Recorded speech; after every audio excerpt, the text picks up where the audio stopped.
जय हिंद. नमस्ते विद्यार्थी मित्रांनो.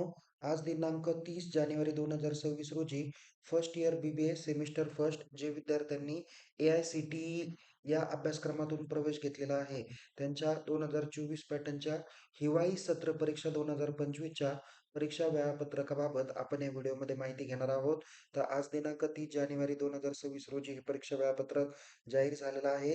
तर परीक्षा या 4 फेब्रुवारी 2026 पासून स्टार्ट होणार आहे. तर यामध्ये तुमच्या अभ्यासक्रमातील काही विषय जे आहे त्यांचे परीक्षेच्या टाइम टेबलमध्ये ते विषय आलेले नाही. असे कोणते विषय आहे ज्यांची परीक्षा कॉलेज लेव्हलला घेतली जाणार आहे आणि ज्यांची परीक्षा विद्यापीठ लेव्हलला घेतली जाणार आहे, त्याची माहिती या व्हिडिओमध्ये बघणार आहोत.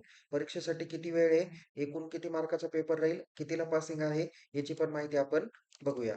सगळ्यात प्रथम तुम्हाला सांगतो की परीक्षेचं वेळापत्रक तुम्हाला कुठून डाउनलोड करायचं. तर सगळ्यात प्रथम तुम्ही unipune.ac.in या ऑफिशियल होम पेजला जा. तिथे एक्झाम सेक्शनला क्लिक करा. थोडंसं स्क्रोल केल्यानंतर इथे स्टुडंट सेक्शनमध्ये टाइम टेबल सेक्शन दिसेल, त्यावरती क्लिक करा. त्यावरती क्लिक केल्यानंतर या ठिकाणी तुम्हाला वेगवेगळे ऑप्शन दिसतील. यामध्ये ऑल फॅकल्टी, CEO किंवा CDOE, नंतर त्याला faculty of commerce and management. तर इथे फॅकल्टीला काय करा, क्लिक करा. तर या ठिकाणी तुम्हाला 2 फॅकल्टी आहे, एक कॉमर्स आहे आणि दुसरी मॅनेजमेंट आहे. तर हा कोर्स मॅनेजमेंट अंतर्गत आहे म्हणून इथे मॅनेजमेंटला क्लिक करा आणि इथे बघा 1 नंबरलाच दाखवलेलं आहे की BBA 2024 credit pattern semester first. तर हे टाइम टेबल काय करा, डाउनलोड करा. तर हे डाउनलोड केलेलं टाइम टेबल हे या पद्धतीने आहे. इथे खालती जर का स्क्रोल केलं तर इथे तुम्हाला दिसून येईल की या BBA सेमिस्टर फर्स्टच्या जे काही परीक्षा आहे या 4 फेब्रुवारी 2026 पासून स्टार्ट होत आहे. तर या परीक्षा सकाळच्या सत्रात म्हणजे 10 ते 12 या टाइम स्लॉटमध्ये या कंडक्ट केल्या जाणार आहे. परीक्षेसाठी एकूण 50 मार्कांचा हा पेपर असणार आहे. ओके. म्हणजे 50 मार्क प्रत्येक विषयाला आहे. त्यापैकी इंटरनलला तुम्हाला माहिती आहे की 15 मार्क इंटरनलला असतात आणि विद्यापीठाची परीक्षा 35 मार्काची आहे. पण याच्यामध्ये तुमचा फर्स्ट इयरचा जो काही आत्ताचा पॅटर्न आहे, तर त्यामध्ये 20 मार्क इंटरनल आणि 30 मार्काचा विद्यापीठाचा पेपर अशा पद्धतीने तुम्हाला हा पॅटर्न देण्यात आलेला आहे. म्हणजे इथे 20 आणि 30चा पॅटर्न या ठिकाणी तुम्हाला दिलेला आहे. आता बघा, हे तुमचं जे काही सिलेबसचं स्ट्रक्चर आहे, याच्यात जरी इथे 15-35 जरी म्हटलं तरी त्याची काळजी करू नका. 2025-26 पासून हे परीक्षेचं जे काही स्वरूप आहे ते तुम्हाला बदलण्यात आलेलं आहे. कारण इंटरनल इव्हॅल्युएशनच्या बाबतीत तुम्हाला विद्यापीठाने 13 जानेवारी 2026 रोजी एक परिपत्रक दिलेलं आहे आणि या परिपत्रकानुसार त्यांनी सांगितलेलं आहे की 25-26चं जे काही अभ्यासक्रम आहे, तर याच्यामध्ये त्यांनी आता 40-60 हा पॅटर्न करण्यात आलेला आहे. ओके. या बाबतीत थोड्या वेळात माहितीच देतो. पण या ठिकाणी बघा हे सगळे विषय आहे. आता जसं की हा एक तुमचा मेजर मॅन्डेटरी विषय आहे. प्रिन्सिपल्स ऑफ मॅनेजमेंट हा इथे तुमच्या टाईम टेबलमध्ये 1 नंबरलाच आलेला आहे. त्यानंतर इथे व्हर्टिकलमध्ये मेजर 2 आणि मेजर 3 चे जे काही विषय दाखवलेले आहे, फायनान्स, मार्केटिंग वगैरे. तर याच्यापैकी एक विषय सिलेक्ट करायचा आहे आणि याच्यापैकी एक विषय सिलेक्ट करायचा आहे. म्हणजे गृहीत धरा की या ठिकाणी एका विद्यार्थ्यांनी फायनान्स विषय घेतला, तर दुसरा विषय इथला त्यांनी मार्केटिंग घेतला. तर ओके.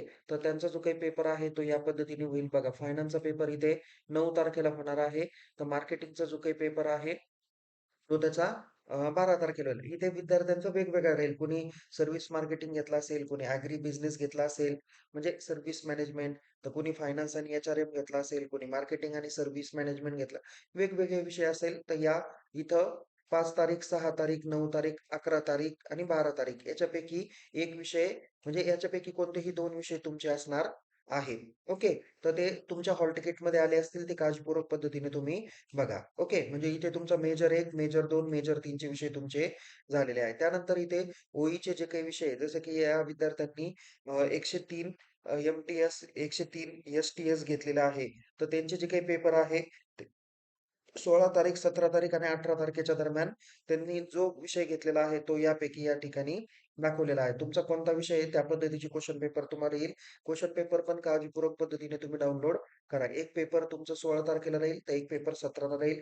काही विद्यार्थ्यांची OE जर इकॉनॉमिक नंतर त्यांनी कॉम्प्युटर सायन्सच्या ह्याच्यातून काही OE घेतला असेल, तर ते पेपर तुमचे 18 फेब्रुवारी रोजी होणार आहे. म्हणजे इथे तुम्हाला OEच्या रिलेटेड ही व्हर्टिकल पण समजली असेल. त्यानंतर व्होकेशनल स्किल डेव्हलपमेंट कोर्स जे काही आहे, इन्फॉर्मेशन टेक्नॉलॉजी फॉर बिझनेस, तर याचा जो काही पेपर आहे, तो इथे तुमच्या परीक्षेच्या टाइम टेबलमध्ये इथे बघा. इन्फॉर्मेशन टेक्नॉलॉजी फॉर बिझनेस हा 13 फेब्रुवारी 2026 रोजीचा पेपर आहे. आता इथे SCCचा सॉफ्ट स्किल डेव्हलपमेंट पेपर, त्यानंतर EVSचा एन्व्हायर्नमेंटल अवेअरनेस नंतर जेनेरिक IKS, फिजिकल एज्युकेशन हे पेपर कॉलेज लेव्हलला होणार आहे.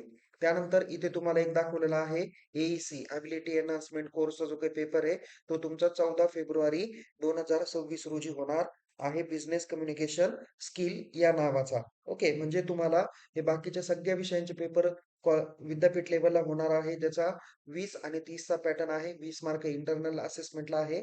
तर विद्यापीठाची परीक्षा 30 मार्काची होणार आहे. परीक्षेसाठी 2 तासाचा टाईम अवधी तुम्हाला देण्यात आलेला आहे. 30 पैकी तुम्हाला किमान 12 मार्क पडणं अपेक्षित आहे आणि इंटरनलला 20 पैकी किमान 8 मार्क पाडणं अपेक्षित असणार आहे. तर या पद्धतीने तुम्हाला इथे परीक्षेचं टाईम टेबल डिटेलमध्ये दिलेलं आहे. म्हणजे परीक्षा 4 फेब्रुवारी ते 18 फेब्रुवारी 2026 या दरम्यान होणार आहे. परीक्षेचा टाईम सकाळी 10 ते 12 आहे. परीक्षेपूर्वी किमान 1 तास अगोदर महाविद्यालयात प्रवेश करा. परीक्षे पूर्वी किमान अर्धा तास अगोदर तुम्ही तुमच्या वर्गामध्ये हॉलमध्ये उपस्थित असायला हवे. परीक्षेला जाताना कोणत्याही प्रकारे कॉपी घेऊन जाऊ नका. ओके. जर सापडल्यास तुमच्यावर कॉपी केस होऊ शकते. त्याकरता काळजीपूर्वक पद्धतीने तुम्ही विद्यार्थी मित्रांनी परीक्षेची तयारी करायची आहे. काही अडचण असल्यास आपल्या महाविद्यालयातील परीक्षा विभागाला तुम्ही तसेच विभाग प्रमुखांना तुम्ही भेटू शकता. अशाच नवीन-नवीन माहितीसह आपण पुन्हा भेटूया. तोपर्यंत विद्यार्थी मित्रांनो या व्हिडिओला लाईक करा, शेअर करा. अधिक माहितीसाठी आपल्या YouTube चॅनलला सबस्क्राईब करायला विसरू नका. अशाच परीक्षेबाबत अद्ययावत माहितीसाठी आपल्या टेलिग्राम चॅनलमध्ये आपण सहभागी व्हा. लिंक डिस्क्रिप्शन बॉक्समध्ये देण्यात आलेली आहे. तुम्हाला पुन्हा एकदा परीक्षेसाठी खूप खूप शुभेच्छा. काही अडचण असल्यास चॅट बॉक्समध्ये विचारा. Take care. जय हिंद. धन्यवाद.